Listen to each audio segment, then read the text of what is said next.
In this setting in Tampa, we find a beautiful marrying of architecture and landscape architecture.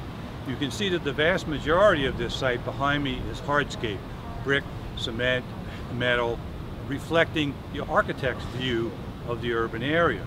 The landscape architects, on the other hand, have chosen plants and trees that reflect the native vegetation in southern Florida, that is kind of a Caribbean feel.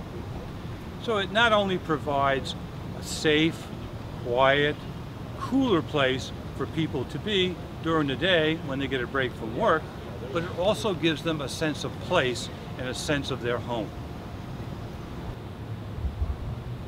We're back in a place where we see a wonderful example of where planning between architects and landscape architects leads to a very beautiful, calming environment for people to be in.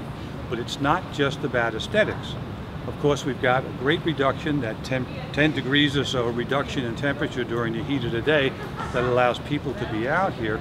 But there's even more function happening here.